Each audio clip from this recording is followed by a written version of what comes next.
Soir, direction Bar-sur-Seine dans l'Aube où nous allons retrouver Sandra Julien qui a rencontré de jeunes apprentis œnologues qui suivent l'une des rares formations européennes du genre.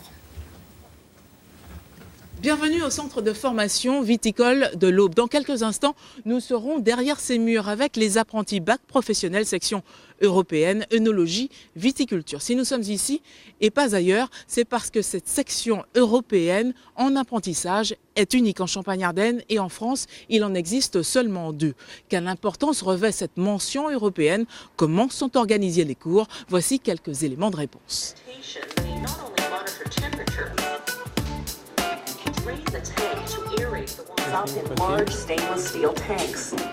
Pour le moment, voilà. Ils parlent du foulage, ils parlent du pressurage.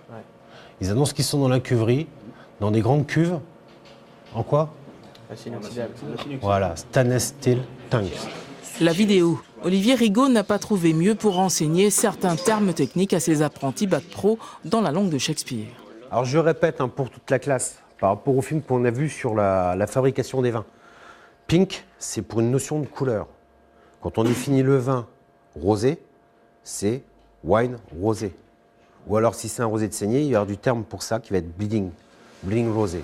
Décrypter, définir et puis formaliser le but de ce cours d'anglais qui en fait n'en est pas vraiment un. Tu arrives à enregistrer tous ces mots Alors pas forcément tous, on essaye de tous les comprendre et de les apprendre. On les utilise au fur et à mesure au cours de l'année pour réaliser la section européenne. Ce qui est le plus important, c'est quand on a de la pratique. Après, c'est vrai que c'est pas tout le temps facile. Parce qu'on est confronté à plein de termes qui sont inconnus. Puis sur Internet, c'est toujours assez difficile de les retrouver. Et puis c'est pas des termes qu'on emploie couramment. C'est donc une nouvelle génération de professionnels du vin et de la vigne que l'on souhaite voir émerger. Plus ouverts sur le monde, non seulement aptes à accueillir les clients étrangers. La personne qui est en face d'eux va vouloir savoir comment c'est fabriqué, comme un Français.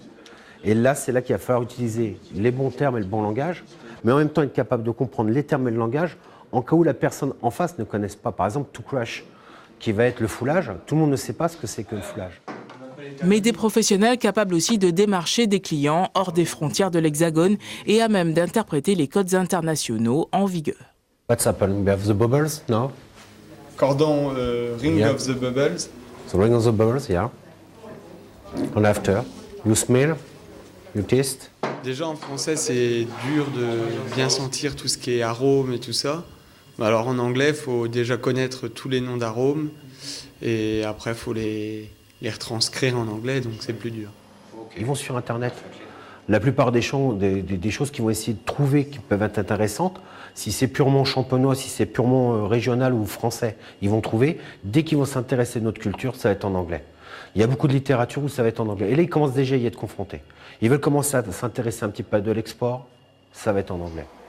Le CFA joue d'ailleurs la carte du voyage d'études.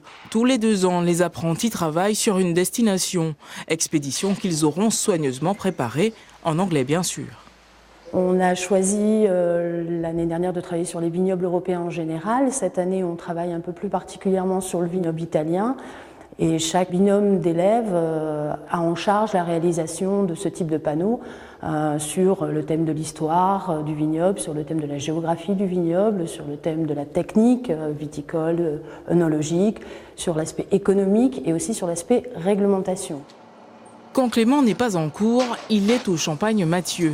Ici, on joue la carte de l'alternance depuis 10 ans. Moi, je dis toujours que c'est un prêt à l'emploi quelque part. C'est quelqu'un qui est tout de suite formé, qui est tout de suite indépendant dans son travail, qui n'a pas besoin de subir une quelconque formation ensuite. L'international, notre apprenti y touche un peu grâce à cette entreprise. Sa production est de 100 000 bouteilles par an, dont 85% destinées à l'exportation. Alors forcément, l'anglais n'est jamais bien loin. Ça m'arrive avec mon maître d'apprentissage. Il m'apprend des mots techniques sur le vin, la commercialisation. Mais dans les faits, le français reste la pratique la plus courante dans le quotidien de Clément. C'est toujours un plus pour eux que d'avoir cet élément de parler anglais. Enfin, parler, c'est un grand mot, il ne faut pas non plus exagérer, mais d'avoir déjà maîtrisé quelques rudiments et qui leur permettra forcément, et notamment s'ils vont travailler un jour dans un pays peut-être étranger, de pouvoir s'exprimer notamment sur un plan technique. Une section européenne a le mérite d'exister au CFA viticole de l'Aube. C'est toute une filière qui en bénéficiera tôt ou tard. Maintenant, vous en savez un peu plus sur la section européenne du centre de formation viticole de Bar-sur-Seine. Nous quittons l'Aube pour une autre destination ailleurs en Champagne-Ardenne. À très bientôt. Merci.